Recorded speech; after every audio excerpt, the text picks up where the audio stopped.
Morning friend, তোমরা সবাই কেমন আছো? আশা করি সবাই ভালো আছো। আমিও ভালো আছি।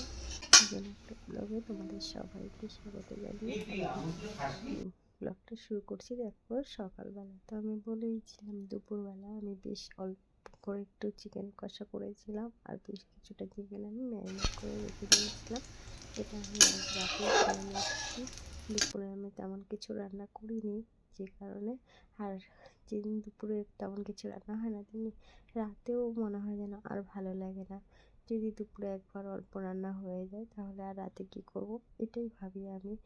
আর সন্ধ্যাবেলা আমি যখন রান্না করব বলেছিলাম, বাড়ির কিছু মেম্বাররা বলেছিল যে রুটি খাবে, কেউ বলেছিল ভাত খাবে, কিন্তু শেষমেশ সেই ভাতটাই আমি করতে পছন্দ করি, কেননা ভাতটা তৈরি করতে আমার খুবই সহজ লাগে। যদিও বলেছিল যে বাইরে থেকে রুটিটা আনা হোক, চিকেনটা কষা করা হোক, আমার মনে হলো যে না, আবার সেই বাইরে থেকে রুটিটা না এনে একদম গরম গরম ভাত নামিয়ে দেবো, সবাই অল্প করে ভাত খেয়ে নেব। আর চিকেনটা আমি পুরোটাই করে নেব, কেন কি চিকেনটা যদি পুরোটা করে রাখি বেশ কিছুটা চিকেন আবার থেকে যাবে। আমার জানো তো আবার ওই বাসি চিকেনটা খেতে বেশি ভালো লাগে। আর ওই চিকেনটাকে যদি একটু প্রেশারের মধ্যে দিয়ে পরের দিন একটু চালগুলোকে দিয়ে একটু পেঁয়াজ কুচি দিয়ে যদি ভাতটাকে প্রেশারে করা হয় না ওই চিকেনটাকে দিয়ে, সেটা যেন একটা অন্যরকম টেস্ট লাগে। আর যদিও আমি বিরিয়ানি বলবো না, বিরিয়ানি নয় সেটা, জাস্ট চিকেন আর ভাত একসঙ্গে করে দিলে পরে একটা বেশ ভালো লাগে খেতে। আর সেটাই আমি করবো জন্য যেগুলো বোনলেস চিকেন সেগুলো আমি তুলে রাখবো, এটাই ভেবে নিয়েছি।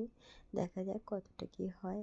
আর একটাই লেগ পিস আছে, লেগ পিস তো দুপুরে আমি একটা করেই নিয়েছি রান্না, আর একটা বাকি ছিল, সেটাই আমি এটার মধ্যে দিয়ে দিলাম।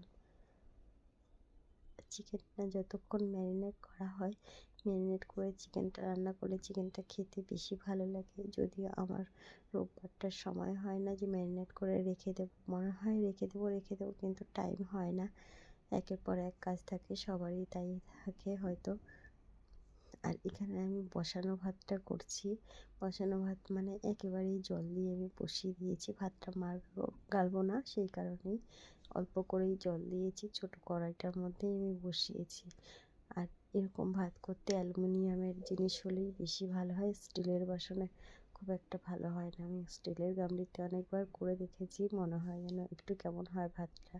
আর এখানে দেখো চিকেনটা করতে আমি এক ফোঁটাও জল দেবো না আজকে, কেননা যেহেতু আমি কষা করবো বলেছিলাম, আর চিকেন কষা করতে গেলে জলটা লাগেও না।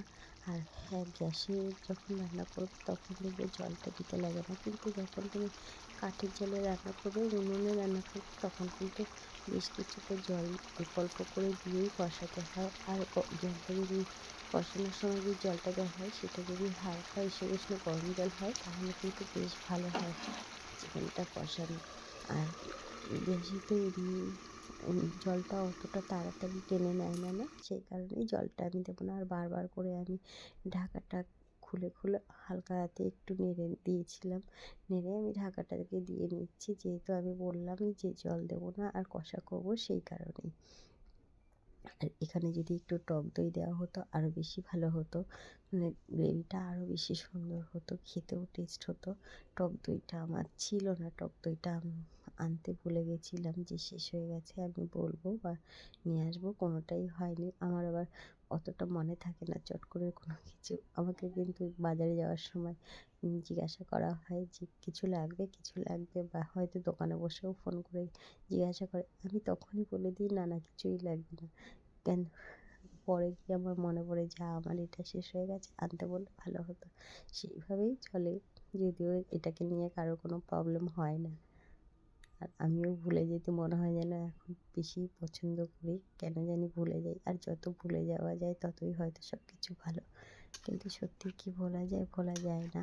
অনেক কিছুই আছে যেগুলো দেখবে তোমার মনের মধ্যে থেকেই যায়। জানো তো, কালকে যখন আমি বেরিয়েছিলাম তখন কিন্তু এত ভালো লাগছিল রাস্তাঘাটগুলো, কিন্তু আমার মাথায় একটা চাপ ছিল যে আমার বাড়িতে আর রান্নাটা না হলে না ভীষণ টেনশন থাকে যে কী করবো ঘরে গিয়ে।